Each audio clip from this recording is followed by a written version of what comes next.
a sinking ship. I'm Rebecca Lieb. I'm Jason Horton. And this is Ghost Town.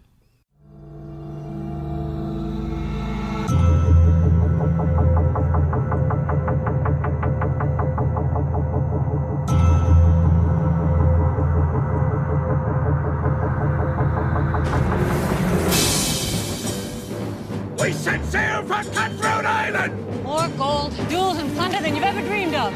I'm gonna split you open. I really think that from now on we should be partners. 50-50. 60-40.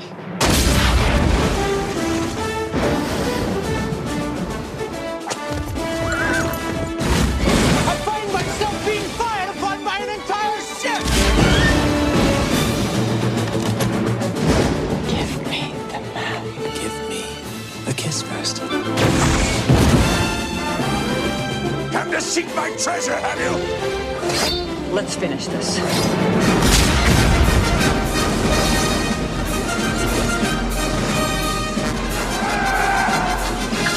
Surprise! Open fire!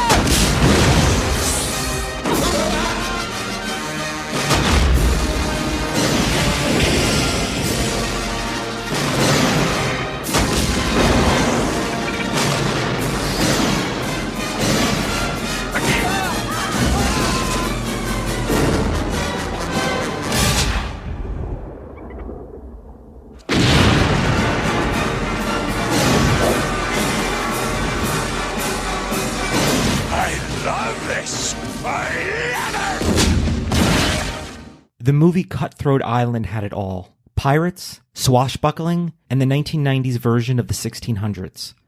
What Cutthroat Island didn't have? Success on any level whatsoever. It's considered a landmark financial and cinematic failure.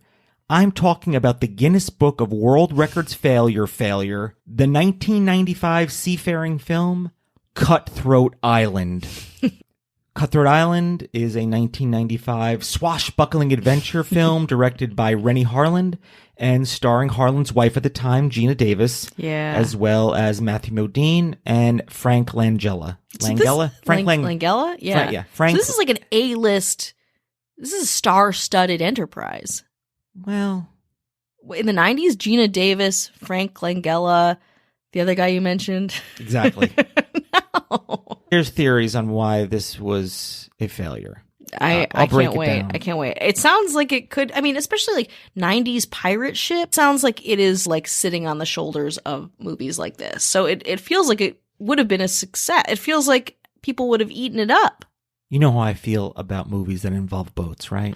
Especially ones that take place in the 1600s. You don't like them? I have no love for them. Okay. At all. No, not a little bit? Not a little bit. Not at all. No, even the good ones I don't You're like. take no prisoners on these movies. With a budget of almost $100 million God in damn. 1995 So and much. a box office of a little over $10 million, this movie was a box office flop and widely considered to be one of the biggest box office failures of all time.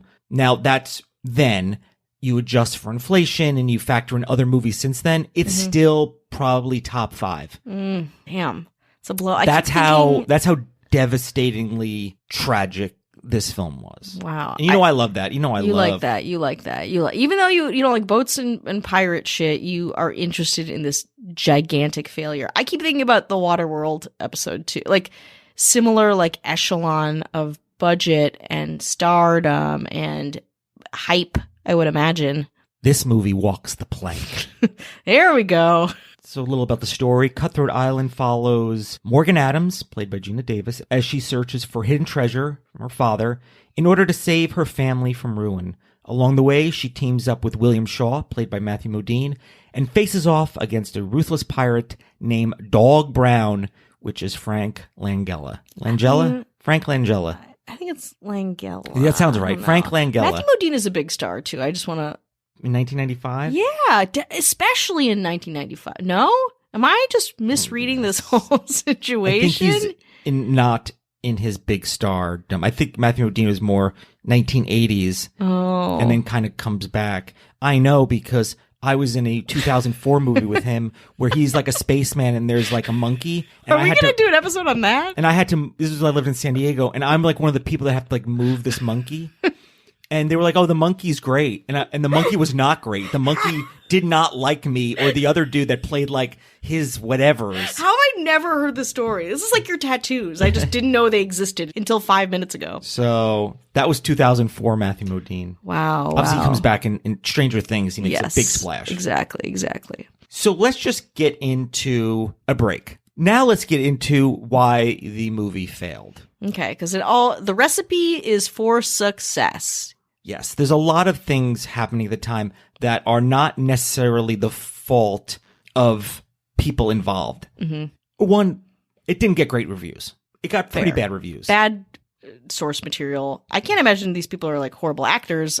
Probably just a bad They're not script. Horrible actors, and Rennie Harlan has made some decent movies. I just think even in 1995, pirate movies, I think we think of pirate movies like you mentioned Pirates of the Caribbean, which 2003 is when that would kick off. Yeah. And actually, I believe it made it kind of difficult because it's only 8 years later to make Pirates of the Caribbean because there's like tainted it. Well, look at the last big movies involving water at all. Yeah, not good. Bad, and Wait, they're costly. What other things did this director do? Well, one of the movies is actually what got me on this track was the 1996 movie The Long Kiss Goodnight. Oh yeah, which is huge. A pretty and pretty good. Pretty good. Yeah, I'll say it's a pretty good movie. It's a little wacky, but Gina Davis does a good job. He did Die Hard 2, Deep Blue Sea, Nightmare on Elm Street 4.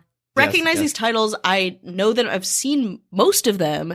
So that, considering the canon of what we usually talk about, like that seems big to me. Is it the kind of person who's like, okay, well, you made Cliffhanger and The Adventures of Ford Fairlane and a Nightmare on Elm Street movie. How's $100 million? Seems like a big jump. Yeah.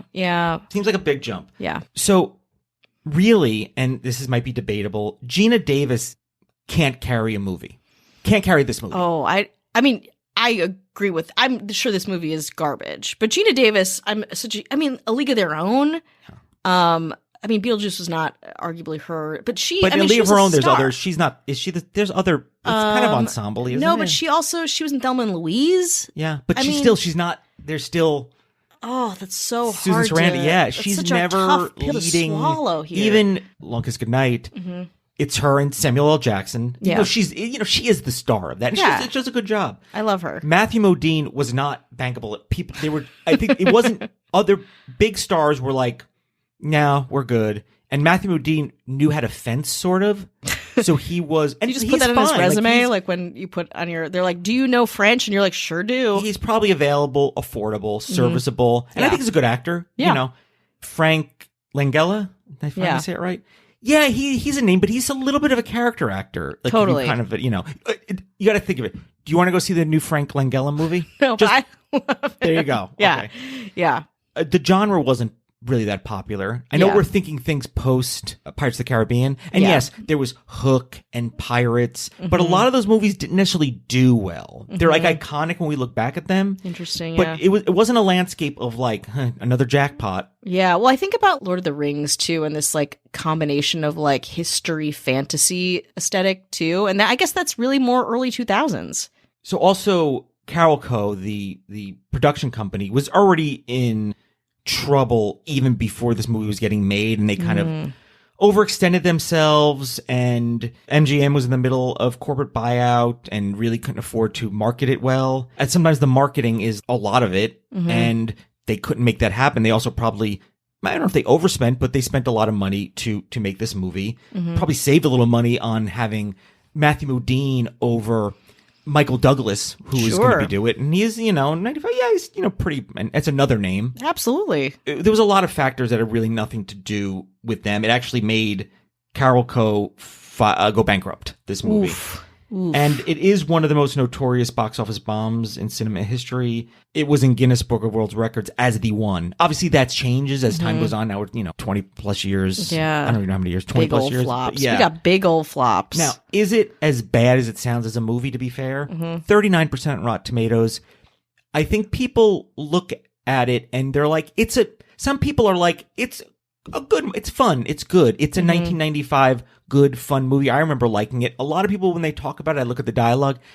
I remember getting dropped off from my mom when I was 13 years old. I really liked it. Okay, well, I mean, there's a lot of things I liked when I was 13 that I still do. Yeah, nostalgia doesn't like dictate taste. But the movie itself isn't as bad probably as the failure it was. But sometimes when the failure comes first, it kind of seeps into the content of the movie. I watched a little bit of it.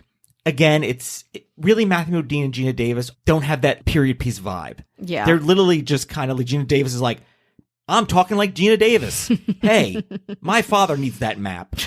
And it's not her acting, but she's just really, Frank Langella has a character actor. So he's always like intense. He's intense. Yeah. Matthew Modine's like, my hair's floppy and I got to walk the plank. So it's wrong place, wrong time, wrong people, wrong movie. And the reason I initially got into this is like what people are like, what happened to Gina Davis's career.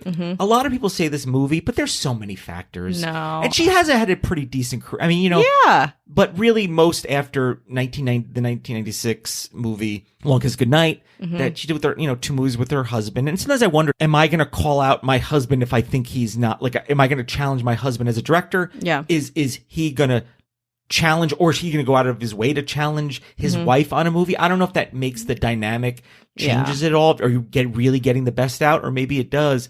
And she's had like a decent career. She did Stuart Little, The Voice, and then she was in Glow, the last season of Glow. Listen, but really, I think she's had an incredible. I mean, I'm a big Gina Davis fan, but also she's not married to this guy anymore. No, she's not married. But really, like, her career since then, and there's a lot of factors. The unfortunate, like, ageism and sexism. Yeah, totally. And maybe she's just, somebody was like, I just chose to do what I chose to do. We can't really get into the, mind of her. But it really seems like after this movie, and because then, Long Kiss Goodnight came out, like, pretty much right. And, that did pretty well. Not mind-blowing, though. Not enough to maybe undo something that's known in the Guinness Book of World Records as the biggest. When you're attached to the biggest box office flop, It's pretty damning. it's really like a scarlet letter that you're wearing, unfortunately. Yeah, but 39% on Rotten Tomatoes seems pretty good for the biggest flop. I'm going to go out and say it's not as, I probably wouldn't enjoy it, but it's not as bad as the financial disaster that's its legacy. Yeah, that makes a lot. I met Gina Davis once. But here's what we got. That's fine. Now you're her best friend. Excuse me, and she was nice.